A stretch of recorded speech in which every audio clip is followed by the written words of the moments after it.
Sorry, start this. Continue. Start this. सहज योग क्या है?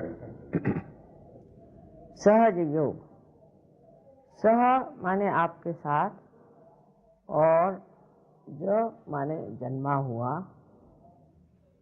जो योग है माने जो ये आपका चित्त है, इसकी एकाकारिता इस चारों तरफ फैली हुई परमात्मा की प्रेम शक्ति से घटित होना ही योग है। और ये हर एक इंसान का जन्म सिद्ध अधिकार है, उसे प्राप्त करना। जैसे कि सहज का दूसरा अर्थ है आसान, स्पॉन्टेनियस। इसके लिए हमारे अंदर पूरी व्यवस्था है। कोई भी इंसान ऐसा नहीं है जिसके अंदर ये व्यवस्था नहीं। माने आपके त्रिकोणाकार अस्थि में, जिसे अंग्रेजी में सेक्रम कहते हैं, इसका मतलब है कि ग्रीक लोग जानते थे कि ये जो हड्डी है त्रिकोणाकार, ये सेक्रेड है, माने पवित्र है, इसलिए उसका नाम सेक्रम बहुत अनादिकाल से बोलते हैं। अब ये जो हड्डी है, इसमें इस त्रिकोणाकार अस्थि में 3.5 कुंडल डाल के जो शक्ति बसी है, उसे संस्कृत में कुंडलिनी कहते हैं। हमारे अंदर परमात्मा ने 3 और शक्तियां दी हैं। उसमें से एक शक्ति जो है, उससे हम इच्छा करते हैं, हमारी इच्छा शक्ति, रोजमर्रा की इच्छा शक्ति। और दूसरी है जो हमें कार्यान्वित करती है। इसी से हमारे अंदर सिंपैथेटिक नर्वस सिस्टम पाली जाती है। उसका प्लावित होना इन्हीं 2 शक्तियों के द्वारा होता है। पहली शक्ति जिससे कि हम इच्छा करते हैं, उस शक्ति को जिस चैनल से प्रसारित किया जाता है, उसका नाम ईड़ा नाड़ी। और दूसरी शक्ति जो कार्यान्वित होती है, जो इच्छा है उसके लिए जो कार्य करते हैं, अपने अस्तित्व से और अपने शरीर से, वो वाली शक्ति, उसे हम कह सकते हैं कि right side sympathetic nervous system जो है वो चलती, पर उसका नाम पिंगला नाड़ी। इस प्रकार हमारे अंदर 2 चैनल ईड़ा और पिंगला नाड़ी हैं। इसके अलावा हमारे अंदर एक तीसरी नाड़ी, जिसे सुषुम्ना कहते हैं, जो बीचों बीच होती है, जो मध्य मार्ग है। ये दोनों शक्तियां लेफ्ट और राइट से आकर इस तरह से मिल जाती हैं और बीच में चक्र बन जाता है, जैसे ये बना हुआ है चक्र। बीच वाले चक्रों के अंदर हमारी शारीरिक, मानसिक, बौद्धिक, सांस्कृतिक, यहाँ तक कि हमारी आध्यात्मिक सारी ही उन्नति बसी हुई। जब ये चक्र किसी तरह से खराब हो जाते हैं या इनकी शक्ति कम हो जाती है, नष्ट हो जाती है, तब हमें अनेक तरह के विकार हो जाते हैं, शारीरिक, मानसिक, बौद्धिक और आध्यात्मिक। तो ये जो हमारे अंदर एक बड़ी सूक्ष्म तंत्र की तरह बना हुआ, लेकिन तांत्रिक और हम लोगों में ये फर्क है कि तांत्रिक इस तंत्र के बारे में कुछ नहीं जानते और झूठ मूठ में वो लोग अपने को कहते हैं कि हम तांत्रिक हैं और हम ये कार्य करते हैं, वो कार्य करते हैं, पर अधिकतर तांत्रिक जो है वो भूत विद्या को इस्तेमाल करते हैं और उस भूत विद्या से वो लोगों को मेस्मराइज करते हैं। मोहिनी विद्या जिसे हम कहते हैं, इनके लिए प्रेत विद्या, श्मशान विद्या आदि अनेक नाम। अब हमारे अंदर जो ये शक्तियां हैं 3, उसके अलावा हमारे अंदर एक चौथी शक्ति। जब तक हम मनुष्य नहीं हुए तब तक इस चौथी शक्ति का प्रादुर्भाव नहीं, तब तक हमारी ये 3 ही शक्तियां कार्यान्वित रही और जो जो हमारी उन्नति होती रही, प्रगति होती रही, हमारे कहना चाहिए एवोल्यूशन में, वो पूरी तरह से इन 3 शक्तियों के द्वारा चलती रही।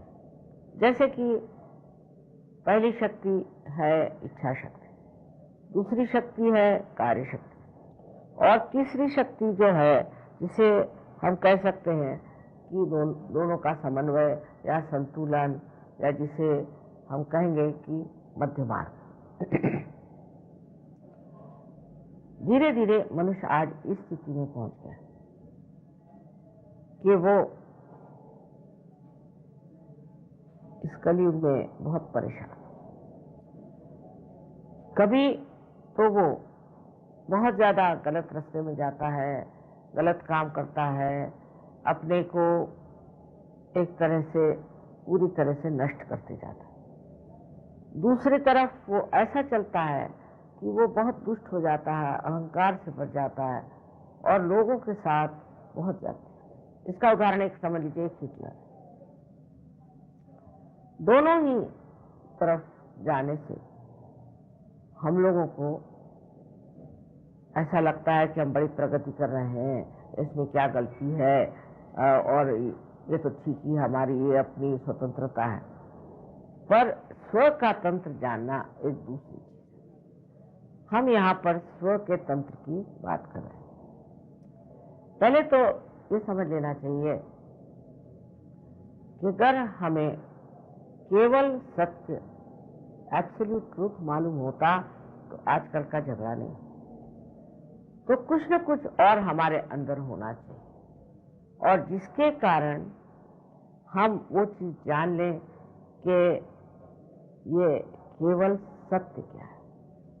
जो सब जानने के बाद एक ही चीज को मानेंगे, क्योंकि उनके अंदर केवल सत्य का अनुभव आता है।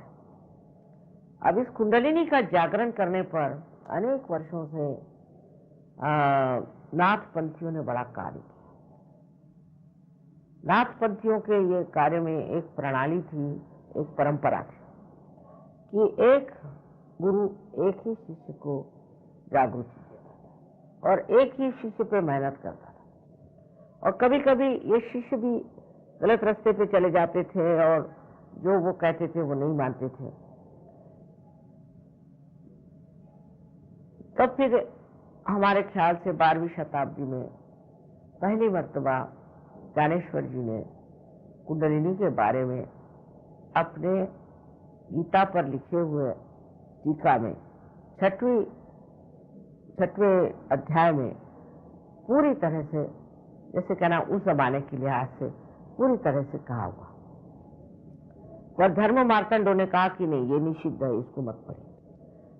हाँ, उससे पहले मार्कंडेय स्वामी आदि शंकराचार्य जो 6वीं शताब्दी में आए थे, उन्होंने संस्कृत में कुंडलिनी के बारे में बताया, पर जन साधारण उसे जानता नहीं था।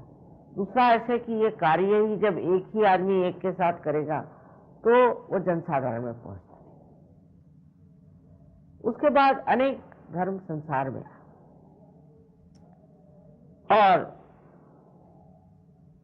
फैल भी गए बहुत ज्यादा, पर कुंडलिनी के जागरण के बगैर कोई सा भी धर्म फलीभूत नहीं हो सकता, क्योंकि जो धर्म मनुष्य करता है वो बाह्यता होता है।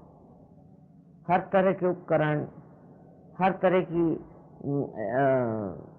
कहना चाहिए इसे कि रिचुअलिज्म बहुत होगा और उस रिचुअलिज्म की वजह से इंसान धर्म से किसी भी तरह से लाभ नहीं उठा सकता। इसीलिए आज हम देखते हैं कि मनुष्य को धर्म के बारे में कुछ कल्पना नहीं।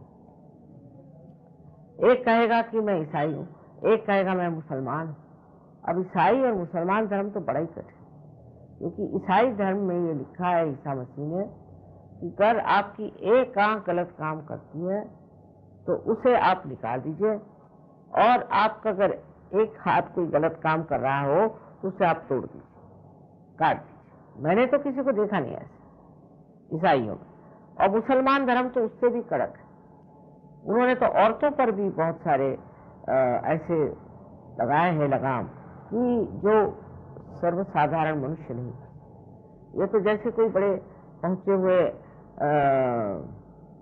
देवदूतों के लिए कोई उन्होंने धर्म की जो बंधन बताए थे, वो तो सिर्फ वही लोग कर सकते और कोई कर नहीं सकता।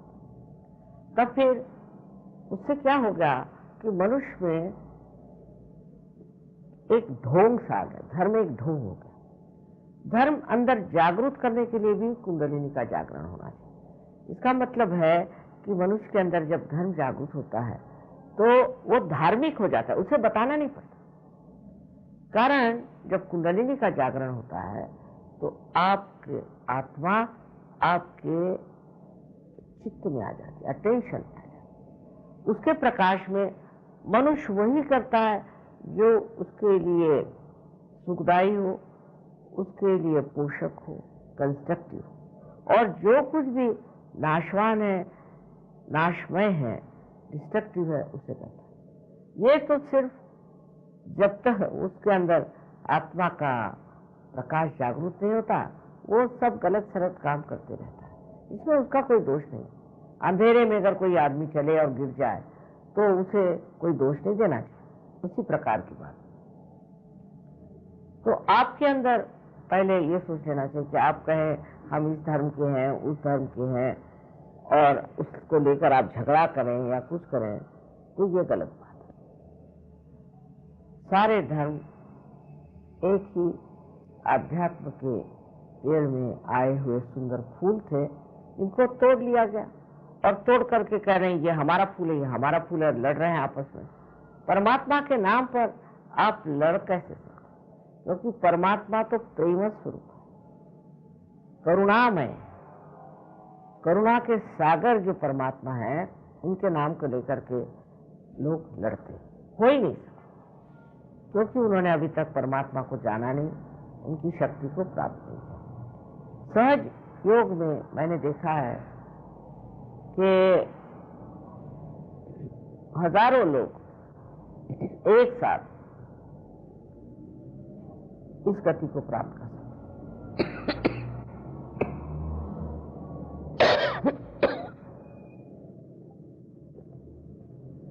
बड़े आश्चर्य की बात। पहले जब मैंने कार्य शुरू किया तो सिर्फ एक स्त्री से शुरू किया, और उसके बाद और 12 लोग पार हो गए।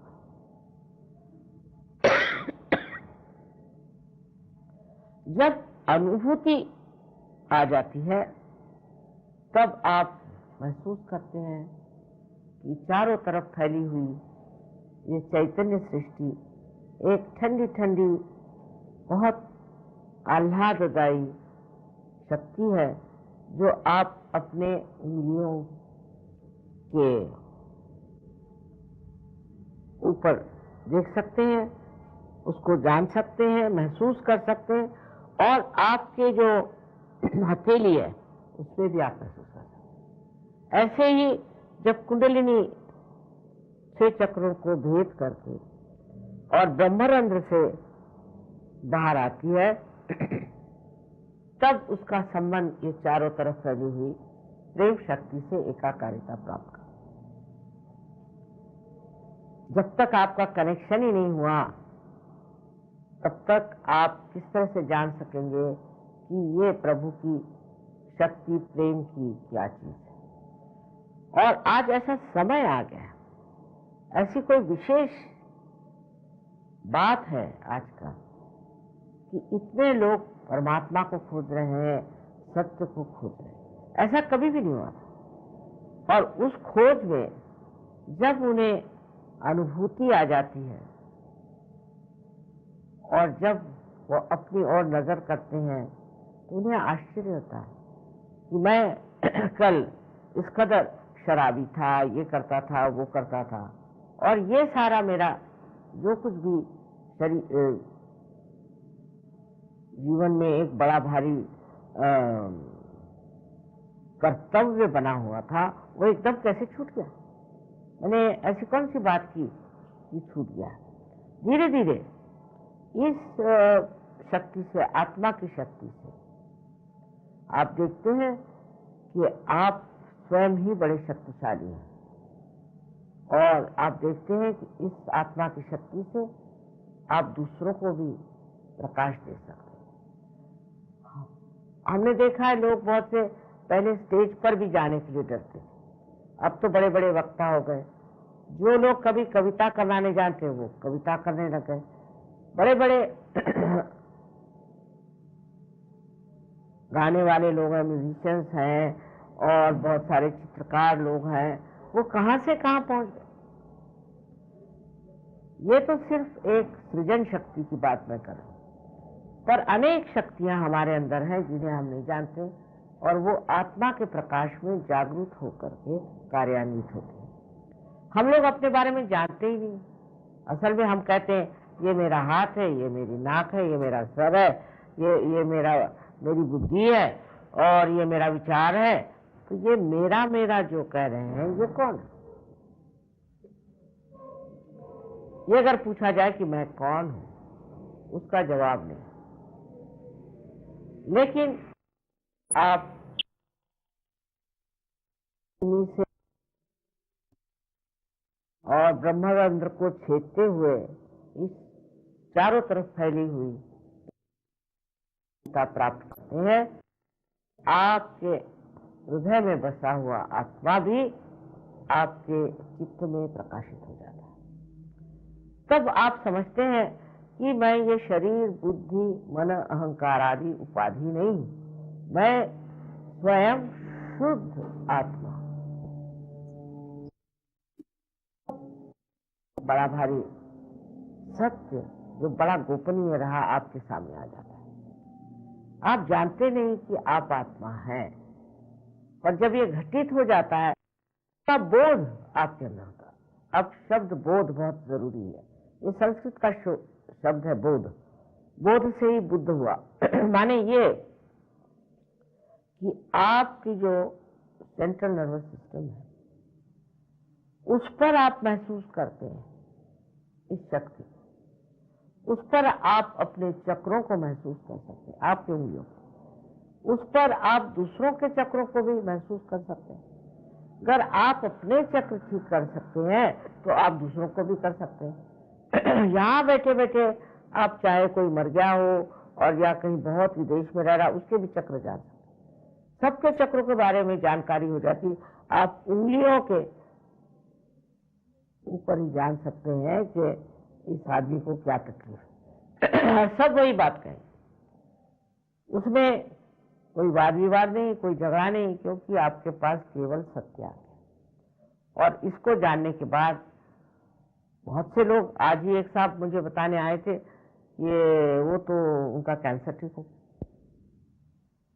और मैंने कहा क्या किया? कुछ नहीं, वहां मैंने तो थोड़ा सा सहयोग का जो कैंसर का इलाज है वो किया और उससे मैं ठीक हो गया। और सबने कहा था कि तुम तो मर जाओगे, और यहाँ तो मैं बिल्कुल ठीक हो गया। तो इसमें मेरी विशेषता है इसे प्राप्त, और विशेषता ये है कि आप जानते हैं ये क्या है। सब कुछ आप जानते हैं। सहयोग में कोई चीज छिपी नहीं, कोई गुप्त ऐसा ज्ञान नहीं है। हर एक चीज सहयोग की आप जान सकते हैं, जितना आप जानना चाहें वो जान सकते हैं। तो पहली बात तो ये है सत्य की कि आप शुद्ध आत्मा है। दूसरा सत्य ये है कि चारों तरफ हमारे एक अदृश्य सूक्ष्म परमात्मा की प्रेम शक्ति है जो कार्यान्वित करती है। अब उससे किसी भी नाम से कहें, जैसे कुरान में इसे रूह कहते हैं, किसी बाइबल में इसे full brings of the Holi ghost कहते हैं, और किसी धर्म में भी आप जाइए तो चैतन्य और परम चैतन्य आदि बहुत सारी चीजें अपने शास्त्रों में भी कही। और अगर पातंजलि योग में आप देखें तो इसे उन्होंने ऋतंभरा प्रज्ञा कहा है। तो जिससे ऋतु बदलते हैं, जिससे फूल निकलते हैं, जिससे जितनी भी जीवित कार्य की प्रणाली है वो सारी घटित होती है, वो यही शक्ति है। तो उस शक्ति से आपकी एकाकारिता हो जाती है और वो आपके अंदर कार्य करती है। उसके बाद आप धीरे धीरे परिवर्तित होने लग जाते, आपका जीवन संतुलन में आ जाता है और आपको अपने हाथ में ही सब चीज मालूम हो जाती कि आपकी कौन सी शिकायत है। जैसे लोग आके मुझसे कहेंगे कि माँ हमारा आज्ञा पकड़ा, माने क्या कि हमारे अंदर अहंकार आ रहा है, उसको आप निकाली। पर ऐसे कोई कहेगा कि मेरे अंदर अहंकार है? कोई नहीं कहने वाला। पर जब ये स्थिति हो जाती तो मनुष्य अपने को देखता है कि मेरे अंदर कौन सा दोष है, क्या है, कैसे मुझे। और ये जब हो जाता है तब सामूहिकता में बड़ा कार्य होता है। सामूहिकता में ऐसा कार्य होता है कि एक नया ही सिलसिला चलता है। अब लोग हैं रशिया में, वो भी आत्म साक्षात्कारी है, इंग्लैंड में है वो भी है, जापान में है, हर जगह। और वो सब एक चीज जानते हैं अपने बारे में और दूसरों के बारे में कि इनको क्या शिकायत है और हमें क्या शिकायत है और इसे कैसे करना चाहिए।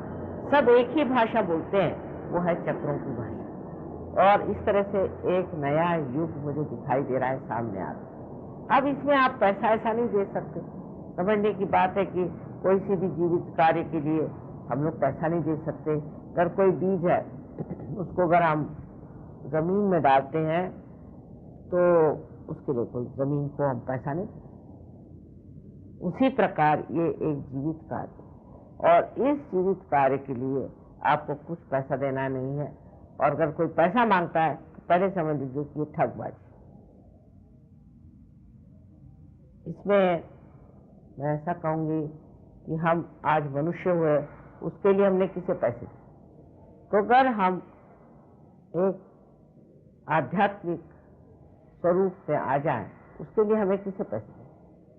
हाँ, ये ठीक है कि आप कोई हॉल ले रहे हैं तो उसका पैसा दे दीजिए या किसी ऐसी चीज को पैसा दें, पर अगर आप चाहें इस कार्य के लिए कोई पैसा नहीं दे सकते। अगर मनुष्य इतना ही समझ ले कि इसका पैसे से कोई संबंध नहीं है और भगवान को मालूम ही नहीं पैसा चीज क्या होती है और बैंक क्या होती है, अगर ये बात समझ ले तो अधिकतर जो गलत किस्म के आजकल गुरु निकल आए हैं वो सब ठिकाने हो जाए। अब तो धर्मों में भी, धर्म भी जो है वो मनी ओरिएंटेड हो गया, या तो वो पावर ओरिएंटेड हो गया और या तो वो मनी ओरिएंटेड है। हर एक चीज में आप इतना पैसा रखिए तो हम भगवान के पास चिट्ठी लिख देंगे, वो आपका सब ठीक है। इस प्रकार बहुत ही निम्न स्तर की बातें हम परमात्मा के नाम पर कर रहे हैं। मुझे बड़ी खुशी कि इतने लोग आज इससे प्लावित हुए और उनको आराम मिल रहा है। तो सहयोग के बारे में अगर आपको समझना है तो सबसे पहले इसकी अनुभूति लेनी। अगर आपको अनुभूति नहीं आए और ऐसे ही समझाते रहे तो आप शायद सोचेंगे कि ये तो बड़ी चमत्कारपूर्ण बात कर रही है, पता नहीं सच है या नहीं है। तो पहले इसमें अनुभूति आनी चाहिए, ये बहुत जरूरी है। अनुभूति के बाद फिर जैसे एक अंकुरित बीज होता है वो धीरे धीरे पनपता है वृक्ष में, इसी प्रकार सहयोगी एक बड़े संत स्वरूप, बड़े ऊंचे दर्जे के लोग बन जाते हैं। और उनकी जो कार्य प्रणाली है वो इतनी शुद्ध और इतनी सुंदर है कि उनको देख करके और भी लोग सहयोग में आ जाते हैं। उनका जीवन इतना प्रेममय और आनंदमय होता है कि उससे भी लोग सोचते हैं कि ये तो ऐसा हमने देखा ही नहीं कहीं, न कोई नोच खसोट है, न कोई किसी तरह का लंफंद है। और सबसे बड़ी चीज है कि सहयोगियों का जो चरित्र है वो एक विशेष विशेष चरित्र, बहुत ही नैतिकता से वो प्लावित हो जाते हैं। मैंने तो देखा फॉरेन के लोग जो कि ड्रग्स लेते थे, तो आज उनको जैसे रियलाइजेशन हुआ और कल ड्रग्स छोड़ दिए, और उनकी आंख जो चारों तरफ दौड़ती तो एकदम अबोध होकर के बहुत सुंदर इनोसेंस से भर गए। इस प्रकार मनुष्य अपने को अगर जान ले तो वो बहुत सुंदर, बहुत गौरवशाली और एक विशेष चीज परमात्मा ने बनाई है। इसलिए सबके लिए कहना यही है कि आप लोग पहले अनुभूति लें। मुझ पर भी विश्वास करने की जरूरत नहीं, हो सकता मैं भी आपको गलत रास्ते पे डाल सकती हूँ, इसलिए पहले आप अनुभूति लें और उसके बाद समझ लें। क्योंकि ये अंधविश्वास से भी बहुत हम लोगों का नुकसान हुआ है, तो मैं नहीं चाहती कि आप मेरे ऊपर ऐसा विश्वास करें कि बिल्कुल उसमें अंधता है। अब इसमें जो अड़चन है वो आती हो इस तरह से कि अगर कोई आदमी महामूर्ख हो तो उसको तो हम कुछ नहीं कर सकते, मूढ़ों के लिए सहयोग नहीं। दूसरे कोई आदमी बड़ा उद्दाम और अपनी बात चलाता होगा, उस पर भी उसकी कुंडलिनी जागृति होती। तीसरे ऐसे लोग जो बहुत पापी हैं, दुष्ट हैं, उनकी भी कुंडलिनी नहीं जागृत होती। अब कोई कहे हिटलर को आप मां जागृति दो तो मैं नहीं दे। चौथे ऐसे भी लोग हैं कि जो गलत गुरुओं के यहाँ गए हैं, उन पर उसका असर आया है, उनको भी जागृति देने में थोड़ी कठिनाई हो जाती। चौथे लोग ऐसे होते हैं कि किसी चीज को चिपके हुए, कोई धर्म को चिपक गए, इसको चिपक गए, उसको चिपक गए। अगर आप वास्तविक स्वतंत्रता चाहते हैं तो पहले स्व के तंत्र को जागरूक करें। जब वो हो जाएगा उसके लिए आपको फिर कोई परेशानी ही नहीं है, आप सब चीज समझ लेंगे। पर जरूरी है कि आपकी आत्मा पहले आपके चित्त में आ जाए। सहयोग के अनेक फायदे हैं,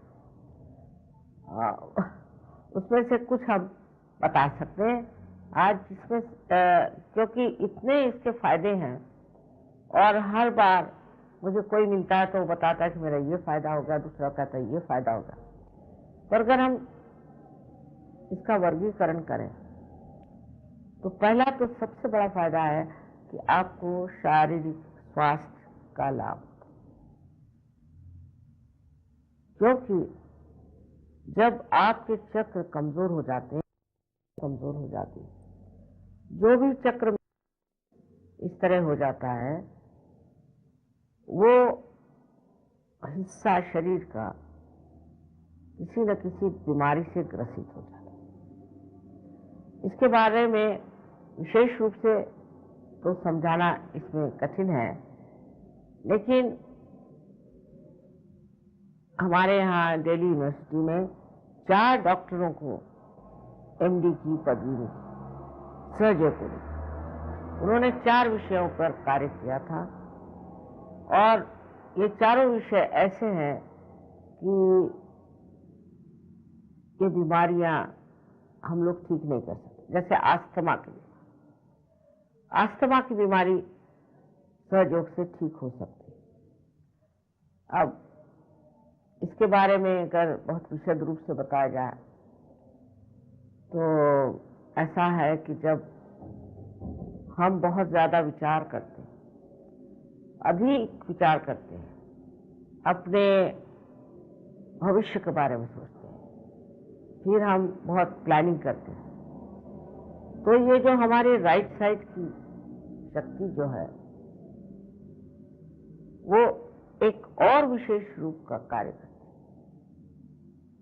है। एक तो ये अपना लिवर है और आपका पैंक्रियास और आपके स्प्लीन और इंटेस्टाइन्स, इन सबको एक चक्र जो है दूसरा स्वादिष्ठान वो शक्ति देता है।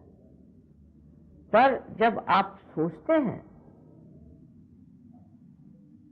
तो अपने मस्तिष्क में जो ग्रे सेल्स हैं उसको भी शक्ति देता है।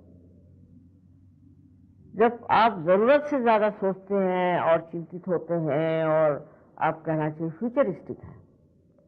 तो ये जो शक्ति हमारे अंदर इस चक्र में है उसी में लग जाती कि ग्रे सेल्स आपके बदलते रहे, तो आपका लीवर खराब जाता है, आपका पैंक्रियास खराब जाता है, स्प्लीन खराब जाता है और इंटेस्टाइन खराब जाता है। अब लीवर का ये कार्य कि आपके अंदर जो जहर है उसको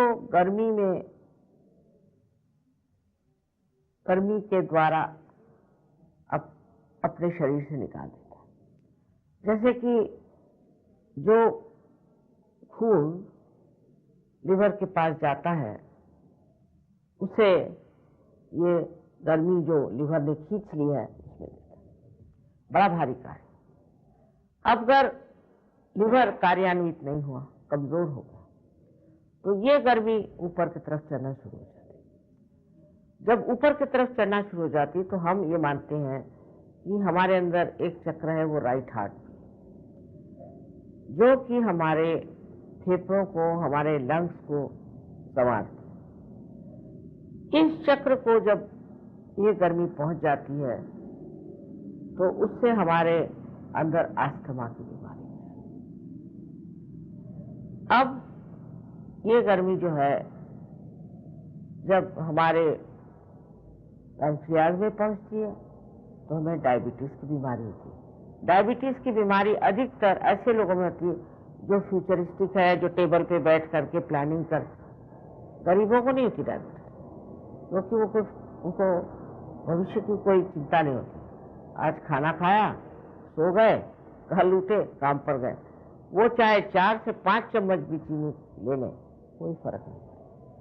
ये जो बीमारी है, ये जो अपने बुद्धि से बहुत काम करते हैं और दूसरे जो फ्यूचरिस्टिक हैं उनको होती है। फिर आपके स्प्लीन में तो बहुत ही खतरनाक बीमारी होती है। ये स्प्लीन जो है इसका कार्य ऐसा है कि ये आपका स्पीडोमीटर है। आप जो काम कर रहे हैं वो किसी लय के साथ, किसी रिदम के साथ कर रहे हैं, या यूं ही सवेरे उठे, भागे भागे गए, कुछ खाया वाया, फिर मोटर में बैठ गए और फिर रास्ते में न्यूज पढ़ी या कुछ पढ़ा तो और भी दिमाग खराब गया, फिर दफ्तर गए, वहां भी डांट सुनी, हो गया। तो ये जो स्पीडोमीटर है इसको समझ में नहीं आता ही, या जो आदमी है इसको क्या हो गया, वो तो बिल्कुल पगला जाती है। जब स्प्लीन पगला जाती है उस वक्त उसके अगर कोई शॉक बच जाए, कोई असर आ जाए, तो ब्लड कैंसर जैसी, ल्यूकेमिया जैसी बीमारी होती है। वो भी सहयोग में बहुतों की ठीक होगी। फिर आपके किडनी पर इसका असर आता है, तो किडनी भी इस गर्मी से जो है वो मुरझा जाती है। उसके मुरझा जाने से यूरिन बंद हो जाता है। यूरिन बंद हो जाने पर वो आपको डायलिसिस में डाल देते हैं। उसमें आप रहने से आप बैंकरप्ट हो जाते हैं और मरना तो है। फिर इससे आगे ये आपके इंटेस्टाइन्स पर काम करती है, जिससे आपका खाना होता और आपको बद्धकोष्ठ माने कॉन्स्टिपेशन हो जाता। और कभी कभी वो बहुत सीरियस का कॉन्स्टिपेशन, सिर्फ पेट की, और मैंने आपको लंग्स की भी बताए। पर अगर कोई बच्चा हो, जवान लड़का 18-19 साल का हो, शराब पीता हो, सबसे उसके ये जो गर्मी है हार्ट, और उसको मैसिव हार्ट अटैक आता है कि वो बच नहीं सकता, इन्फेक्टेड होता है। इसलिए एज में अगर किसी को मैसिव हार्ट अटैक आए तो बच नहीं सकता, एकदम खत्म होता है। फिर इस गर्मी के बारे में बताना ये है कि अगर मनुष्य इसी तरह से चलता रहा तो उस पर भी, उसके हार्ट पे असर आ सकता है, और कभी भी उम्र में कभी भी मैसिव हार्ट अटैक आ सकता है, उससे भी मृत्यु हो सकती है। तीसरे उसको पैरालिसिस हो सकता है, उसका राइट साइड पैरालाइज हो जाएगा। माने जो नेचर है, जो प्रकृति है, वो भी हम लोगों को संतुलन सिखाती। तो हम बहुत ज्यादा राइट साइड करने लगे तो वो ऐसे कर देगी कि आपकी राइट साइड ही जकड़ जाए। राइट साइड जकड़ गई तो आप कुछ काम नहीं कर सकते। ये तो सिर्फ हमने एक चक्र के बारे में बताया, उससे कितनी बीमारियां हो सकती समझ सकते हैं। और अपने अंदर 7 चक्र हैं, कुंडलिनी 6 चक्रों को देखो। और अगर आपको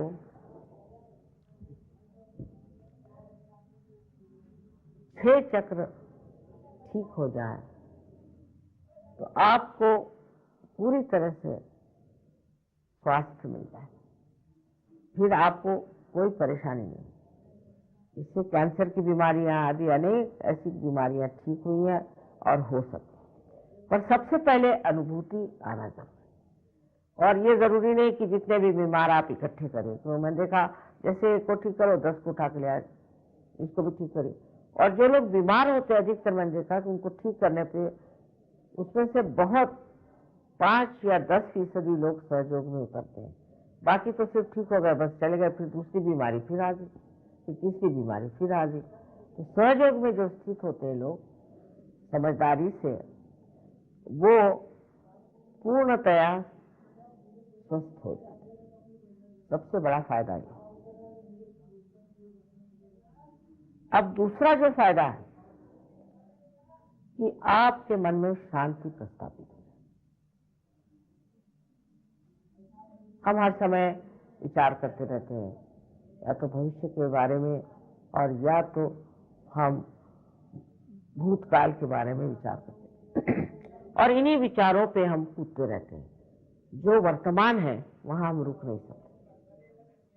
लेकिन एक विचार उतरा और गिर गया, दूसरा विचार चढ़ा फिर उतर गया, इस तरह से विचारों की श्रृंखलाएं बनी रहती है। और उसके बीच में जो थोड़ी सी जगह है जिसे कि विलंब कहते हैं, पॉज कहते हैं, वो वर्तमान है, लेकिन वहां हमारा चित्त ठहर नहीं सकता। कुंडलिनी के जागरण से ये विचार हट जाते और लंबे हो जाते, लंबाकृत। तो जो बीच में जगह होती है वही जगह हमारे वर्तमान की, और वर्तमान ही जो है वस्तुस्थिति है, वही असलियत है। बाकी तो भूतकाल जो है वो तो खत्म हो गया, और जो भविष्य है वो है ही नहीं। तो वर्तमान में आप ठहरते हैं। जब आप वर्तमान में ठहर जाते हैं तो आपके अंदर पूरी शांति आ जाती है। वो इस प्रकार कि जैसे आप पानी में खड़े हैं और लहरें उठ रही हैं, आपको तैरना वैरना आता नहीं तो आप घबरा रहे हैं लहरों से। लेकिन अगर आप बोट में चढ़ जाएं तो आप लहरें भी देखते हैं। पर अगर आपको तैरना आ जाए तो आप कूद करके उन्हें भी बचा सकते हैं कि जो तैरना नहीं जानते और जो डूब रहे हैं। यही बिल्कुल सहयोग में होता है। पहले लोग अपनी उस स्थिति को प्राप्त करते हैं जिसे हम कहते हैं थॉटलेस अवेयरनेस, माने विचार रहित चेतना, विचार रहित चेतना, जिसे कि निर्विचार समाधि कही जाती है। ये पहली दशा है। और उसके बाद में दूसरी जो दशा आती है उसे कहा जाता है ये निर्विकल्प समाधि, माने कोई दिमाग में विकल्प नहीं रह जाता अपने बारे में, सहयोग के बारे में, अपनी शक्तियों के बारे में। ऐसे आदमी को पूर्ण विश्वास हो जाता है कि सहयोग क्या है, और फिर वो सहयोग से कार्य करता है। ये दशा भी किसी किसी लोगों को तो पहली मर्तबा आ जाती है और किसी किसी को थोड़ा समय लगता है।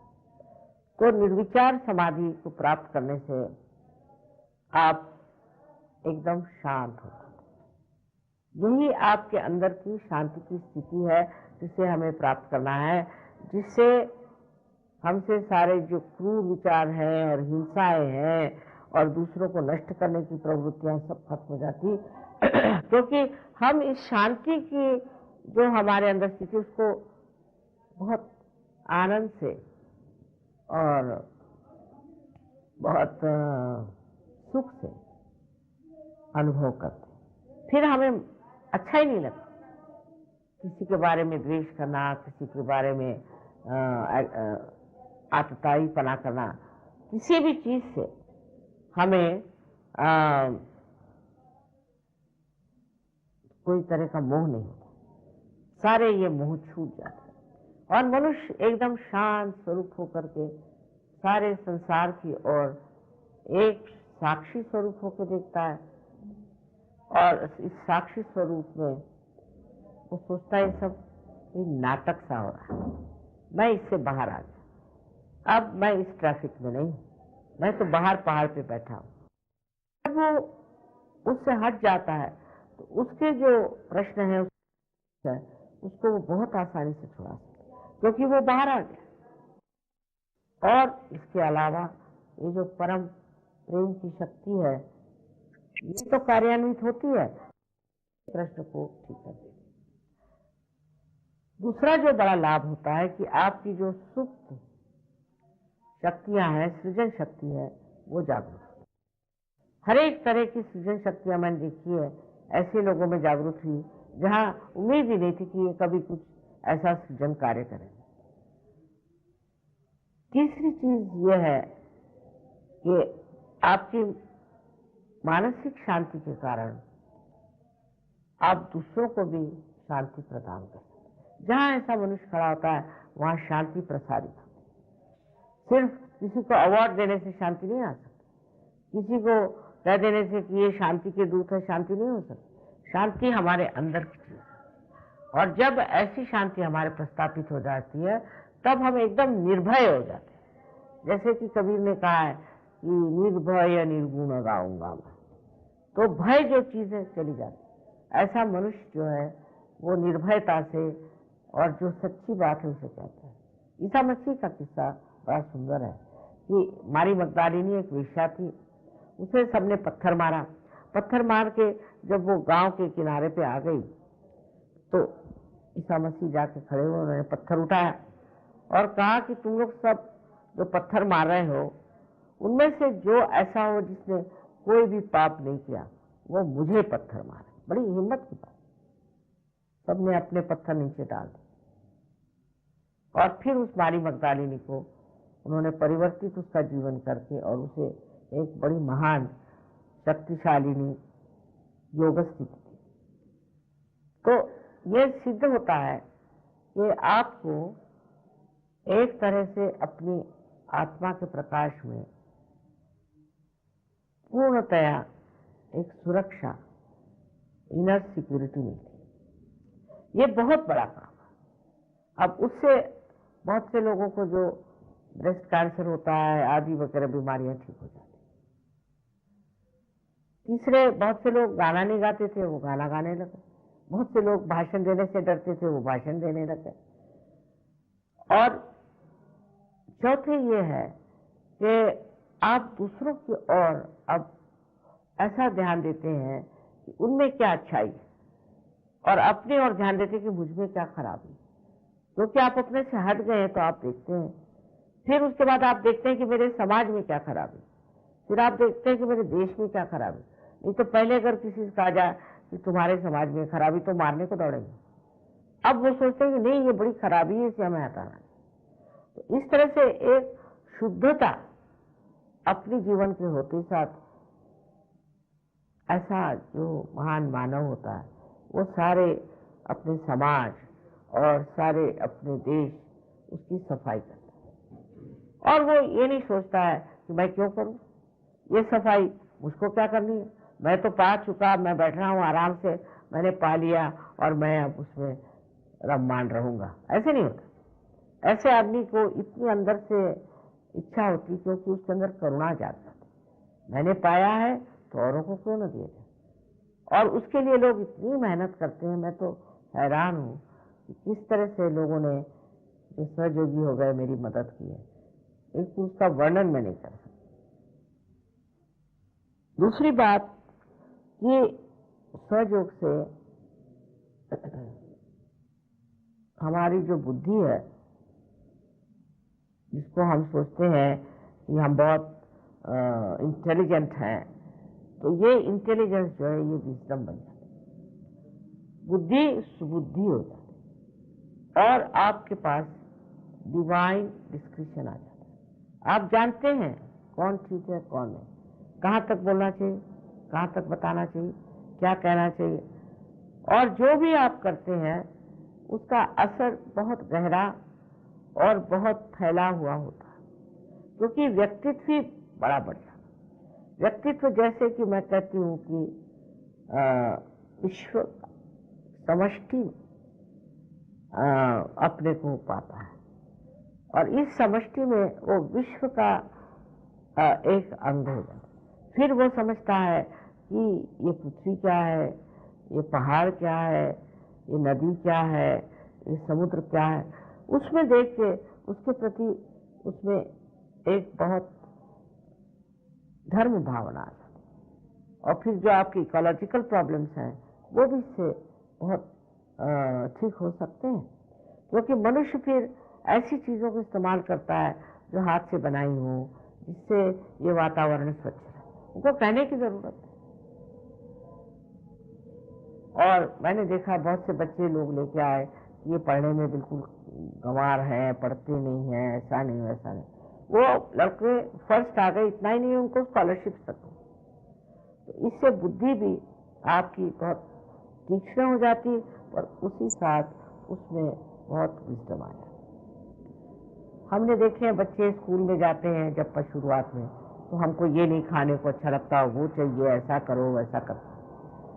1 साल वहां रहने के बाद इतने समझदार वो बच्चे हो जाते हैं, इतने समझदार कि माँ बाप हैरान होते कि ये बच्चों को हो क्या गया। हमको देखने का नहीं है, अच्छा टेलीविजन है हमें नहीं देखने का, हमें कहीं जाने का नहीं, हम घर में रहेंगे, घर का ही खाना खाएंगे, अभी कुछ तो कहो नहीं, हमें कुछ नहीं चाहिए, अच्छा चलो बगीचे में जाके फूल देखें, या तो कहीं वस्तु संग्रहालय में चलो, या किसी जू में चलो। इस तरह के बच्चों की सारी मनोवृत्ति बदल जाती है, और बच्चे बहुत ही सलीके से सबकी इज्जत करने लगते। सबसे बड़ी बात है कि हम किसी भी चीज की आजकल के जमाने में इज्जत नहीं करते। जमीन की इज्जत नहीं, जो अपनी माँ है, हमें सूर्य की इज्जत नहीं है, और सबसे बड़ी बात है कि हमें अपने माँ बाप की भी इज्जत नहीं है, अपने संस्कृति की भी इज्जत नहीं। तब फिर हम जागरूक होते हैं सहज संस्कृति में। वो एक बड़ी ही अभिनव चीज है, उसमें मनुष्य एकदम नैतिक हो जाता है, हो ही जाता है, उसको कहना नहीं पड़ता। मैं किसी से नहीं कहती कि तुम नैतिकता करो, एकदम नैतिक हो जाता है। बहुत से गाली देने वाले लोग मैंने देखे, उनकी गालियां ही भाग जाती हैं, शराब पीने वालों की शराब छूट जाती है। हर तरह की अनैतिकता जो आज हमें कलयुग में दिखाई देती है, वो हर तरह से खत्म। ये जो बड़ा भारी लाभ आज के समाज में हमें होने वाला है, वो सिर्फ सहयोग से हो सकता है, लेक्चर देने से या कुछ करने से। अगर आप लेक्चर देंगे तो नैतिकता जो है वो जागरूक तो हो नहीं सकती। यही बात हमने देखा है धर्मों के मामले, कि अगर आप कोई धर्म में कहें कि आपको जो करना करो, स्वतंत्र, जैसे ईसाई लोगों का होगा, तो उससे उनमें नैतिकता नहीं रही। अब दूसरे धर्म ऐसे निकले कि नहीं, ये नहीं करना, वो नहीं करना, ऐसे नहीं करना, वैसे नहीं करना। वो लोग तो और भी ज्यादा अनैतिक है, वो चोरी छिपे अनैतिकता करते। तो नैतिकता जो है वो अंदर में जागरूक होती है, और ऐसा एक नैतिक बढ़िया समाज तैयार होता है। ऐसे आदमी झूठ नहीं बोलते, ऐसे आदमी पैसा नहीं खाते, ऐसे आदमी किसी को दुख नहीं देते, किसी की निंदा नहीं करते। हर समय यह होता है कि किस तरह से इनको ठीक किया जाए, किस तरह से इनको इनकी आफतों से छुट्टी दिला। पूरी समय करुणा इस तरह से बहती रहती, और बहुत से लोगों को तो मैंने देखा भी नहीं, वो तक ठीक हो गए। ये सहयोगियों की मेहनत है, इससे सब हुआ। ये जो हमारे अंदर से आने वाली इमेज, जिसे कहना चाहिए नैतिकता है, उससे समाज व्यवस्थित हो जाता है, उससे बच्चे अच्छे हो जाते हैं। और सबसे बड़ी चीज है कि आपकी जो शरीर व्यवस्था है वो ठीक हो जाती है। आजकल के जमाने में अगर आप बीमारियां देखें कितनी हैं, तो ये अधिकतर अनैतिकता से आई। अब दूसरी बात हमें सोचना चाहिए कि धर्म के मामले में हम लोगों को अभी इस चीज को मान्यता देनी चाहिए कि सारे धर्म आध्यात्म में ही आधारित है। कोई भी धर्म है, चाहे वो ईसाई धर्म हो, मुसलमान धर्म हो, इनके जो प्रणेता थे उन्होंने कहीं भी ये नहीं बताया कि इनका धर्म अलग है। अब मोहम्मद साहब को देख लीजिए, उन्होंने ये नहीं कहा कि सिर्फ ये धर्म अलग है। उन्होंने तो मोसेस की बात की, इब्राहिम की बात की, ईसा मसीह की, उनकी मदर की, सबकी बात करी और कहा कि लाखों नबी हो गए मेरे से पहले। उन्होंने ये भी कहा कि जब 12वें अमादी आई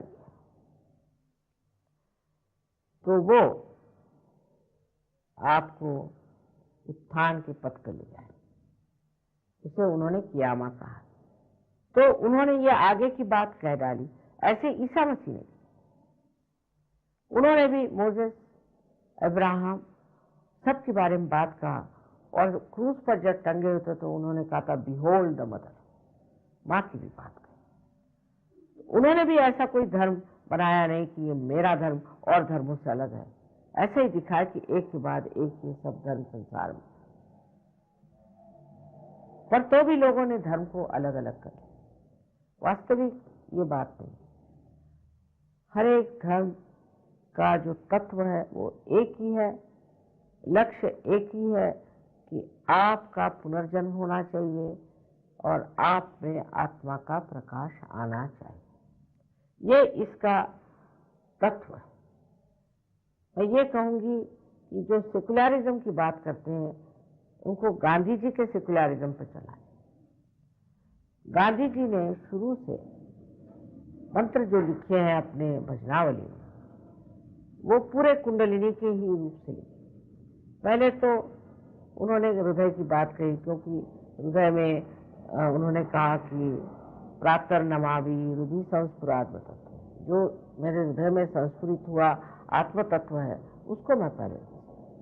उसके बाद श्री गणेश से लेकर के जो अलग अलग देवता है, अलग अलग चक्रों में है, एक के बाद एक शुरू करके उन्होंने सारे देवताओं के नाम। इसी के साथ फिर उन्होंने कुरान की भी आयत रखी, फिर बुद्धों का भी बुद्धम शरणम गच्छामि आदि वो भी किया।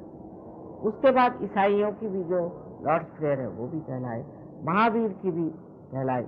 तो सब लोग, चाहे मुसलमान, हिंदू, क्रिश्चियन कोई भी हो, उनके आश्रम में जितने लोग रहते थे और आते थे वहाँ, वो सब इन सब का मान रखते थे और सबका नाम लेते थे और सबको पूछते थे। अब हो गया है सेकुलरिज्म का मतलब है मेरी समझ में नहीं आता, क्योंकि कहीं कोई धर्म, कोई कहीं धर्म। हम लोग सोचते हैं कि प्रदेश में सेकुलरिज्म है, बिल्कुल नहीं। फ्रांस में तो बिल्कुल वो कहते हैं कि फ्रांस जो है ये अपने कैथोलिक चर्च की सबसे बड़ी लड़की है। कहीं तो कैथोलिक चर्च है, कहीं प्रोटेस्टेंट्स है, और कहीं पर और कोई रिलीजन नहीं, तो जैसे इस्लामिक भी है। सब बिल्कुल अलग अलग रहते हैं, जैसे कि इनका धर्म अलग, उनका धर्म अलग, उनका धर्म, ऐसी कोई बात नहीं। अब अपने देश में जो गलत फहमियाँ हैं, क्योंकि सबसे बड़ी हमारे घर हिंदू धर्म को हम मानते हैं, तो हिंदू धर्म में तो ऐसी बात कभी की ही नहीं। पहले तो जातीयता ही गलत बात है, क्योंकि जाति में जो कहा गया है कि देवी के लिए कहा है कि या देवी सर्वभूतेषु जाति रूपेण संस्थिता। जाति माने आपकी जो रुझान है, आपकी जो एप्टीट्यूड है, वो जाति।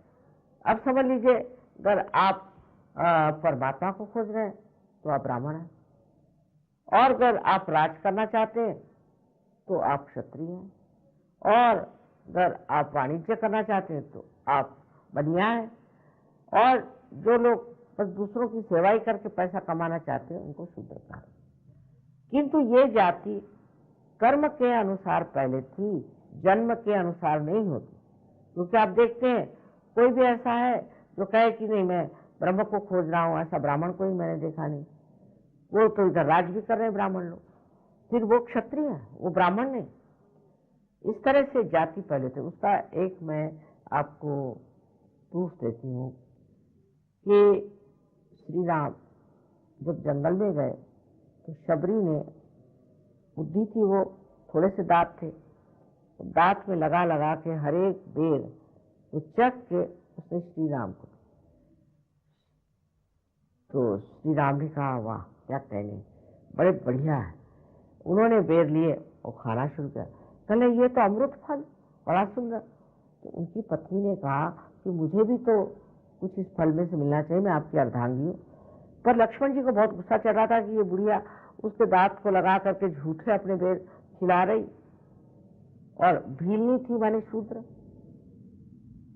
तब फिर जब उनकी पत्नी ने कहा सीता जी ने कि भाई क्या बेर है ये, तो लक्ष्मण जी ने कहा कि भाई मुझे भी कुछ दे दो। कहले क्यों दें, आप तो बिगड़ रहे थे।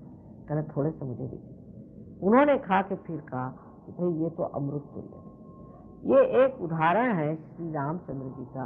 इससे सिद्ध होता है कि वो शूद्र आदि चीज को मानते नहीं। फिर देखिए कि रामायण लिखा वाल्मीकि ने, जो एक मछुआरा था और फिर डाकू हो गया। फिर आप तो जानते हैं उनका किस्सा कि वो किस तरह से साधु हो, उनसे उन्होंने रामायण लिखाया, उनको और कोई नहीं मिला। ये सिद्ध करने के लिए कि मनुष्य की जो है जाति उसके कर्म के अनुसार।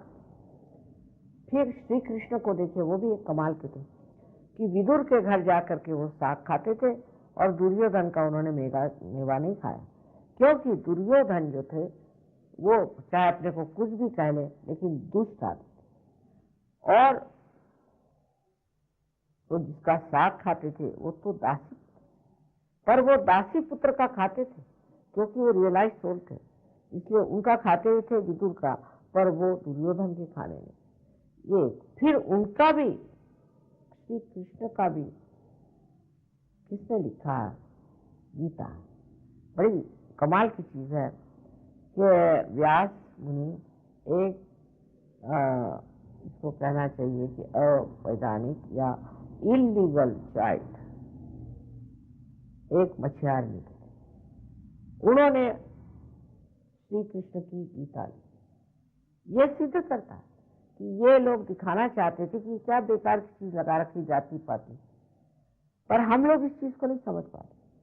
अब भी हम लोग कहते हैं कि नहीं ये तो जाति है, ऐसा है वैसा है, और फिर कोई सा भी कर्म करे तो भी वो सोचे ये तो हमारी जाति है, हम तो ऊंचे जात के हैं नीचे जात के। ऐसा संसार में कहीं नहीं है, ये अपने देश की विशेषता है। अब ये जातीयता की वजह से इतने झगड़े खड़े हुए हैं। हमने कितने ही यहाँ के हरिजनों की शादियां बाहर कराई, बाहर के लोगों को तो पता ही नहीं। हरिजन माने वो सोचते हरि के जन, तो सोचते बहुत बड़ी और बड़ा उनका मान रखते। लेकिन अभी भी हम लोगों में ये भरा हुआ है कि ये हरिजन है। अब वो बुद्ध धर्म को भी उन्होंने स्वीकृत किया तो भी वो हरिजन है। दूसरे जो धर्म के अंदर भी इतने झगड़े हैं, मस्जिद में जाके झगड़ा करेंगे, पार्श्वनाथ की मूर्ति के लिए झगड़ा करेंगे, जहां जाओ वहां धर्म का मतलब है जाओ, शिया सुन्नियों में झगड़ा होएगा। ये कैसे हो सकता है? अगर धर्म एक है तो आप पे झगड़े क्यों हैं? अब इसके लिए हमें सोचना चाहिए कि कुछ तो कुछ इसमें बड़ा दोष है कि ये इस तरह से हम धर्म के नाम पर, परमात्मा के नाम पर झगड़ा कर रहे हैं। ये कैसे हो सकता है? हो ही नहीं। इसका मतलब हम परमात्मा से दूर हैं, परमात्मा के नजदीक नहीं। अगर मनुष्य इस चीज को समझ ले कि परमात्मा का कार्य तो प्रेम देना और सबको एकत्रित करना है, समष्टि में लाना है, तो ये सब झगड़े खत्म। पर बुद्धि से नहीं हो सकते, क्योंकि जो बुद्धि से काम होता है वो बस चला, अपने एक विचार यहाँ से ऐसे चला चला चला और फिर मुड़ गया, तो उसके अंदर कोई सत्य तो होता नहीं, सत्य की शक्ति पे खड़ा होगा। लेकिन आत्मा का जो विचार होता है वो चारों तरफ फैलता है और फैलते ही जाता है, उसके गिरने की कोई आशंका नहीं। इस वजह से हम देखते हैं कि जो धर्म लोगों ने अपने मन से बनाया, उसकी एक तरह की प्रणाली बना ली और उसकी एक प्रतिक्रिया बना ली, उस चीज से ये जो धर्म की भावना है ये लिपट करके फिर वापस आई, और जिसको अंग्रेजी में कहते हैं बूमरैंग करना, उस तरह से उसने मनुष्य को बिल्कुल जकड़ दिया। और अब लड़ रहे हैं, झगड़ रहे हैं। अपने देश में तो ऐसा होना ही नहीं, क्योंकि यहाँ न जाने कितने संत साधु हो, और कोई संतों ने कभी भी इस तरह की बात नहीं की, किसी ने नहीं। उसमें ब्राह्मण भी थे, उसमें शूद्र भी थे, और उसमें अनेक जाति के लोग थे, लेकिन एक संत दूसरे संत को जिस प्रेम से आदर से देखता है, वो तभी हो सकता है कि आप असल में संत हो। जब ये आदर आपको सबके प्रति हो जाएगा तो आपका प्रश्न छूट जाएगा। अब एक छोटी सी मैं आखिर में एक बात बताऊंगी कि महाराष्ट्र में एक कवि थे नामदेव, जिनको गुरु नानक ने भी बहुत माना, और एक थे दूसरे संत, वो कुमार थे। तो नामदेव उनसे मिलने गए। जब मिलने गए तो उसको देखते हठात खड़े। मराठी में उन्होंने कहा, निर्गुणाचा भेटी आलो सगुणाची। मैं तो तुम्हारे अंदर निर्गुण देखने आया था, चैतन्य देखने आया था, तू तो सगुण खड़ा है। ये एक संत ही संत को कहे, और संतों ने हमेशा संतों को सुना। मुसलमानों में जो सूफी हो गए, यहाँ पे हजरत मोहम्मद निजामुद्दीन साहब, फिर आपके खुसरो साहब, मोहद्दीन साहब, इस तरह के हर एक जगह, यहाँ तक कि मैंने सूफी देखे हैं ट्यूनीशिया में है, आपके टर्की में, और टर्की में एक बड़े पुराने सूफी थे। उन्होंने बताया कि श्री माता जी जो है उनका कार्य फातिमा बी से बहुत ज्यादा है, पहचान है, पर अब वो रहे नहीं इस दुनिया में, पर उनके शिष्य लोग हमें मानते हैं। तो इस तरह से हर धर्म में ऐसे साधु संत हो, हर एक धर्म, कोई ऐसा धर्म है जिसमें नहीं, और वो सब ये सोचते हैं कि सारे ही धर्म एक ही आध्यात्म के पेड़ से निकले हुए फूल। उनको ये प्रश्न है, क्योंकि हम लोग अंधकार में हैं, इसलिए हम जानते नहीं, और इस अंधकार में, इस अज्ञान में हम लड़ते। ये समस्या तो एकदम छूट जाती है सहयोग। इतना ही नहीं कि धर्म धर्म का झगड़ा छूट जाए, पर देशों का, देश जो एक जमाने में हमारे दुश्मन थे, वो भी आज सहयोग में सब मित्रता है। हर जगह ईरान के लोग हैं, पाकिस्तान के लोग हैं, कहाँ कहाँ से लोग आए हुए हैं। मैं तो हैरान हो जाती देख करके कि इनकी कितनी प्रगति है, और कहाँ से कहाँ प्राप्त करें। तो इस तरह से जो इसको कि हम कहते हैं कि नेशनल इंटीग्रेशन, वो जबरदस्ती से नहीं हो सकता, तो समझाने से, लेक्चरबाजी से नहीं होगा, पर अंदर की जागृति से अपने आप हो जाता। कुछ कहने की जरूरत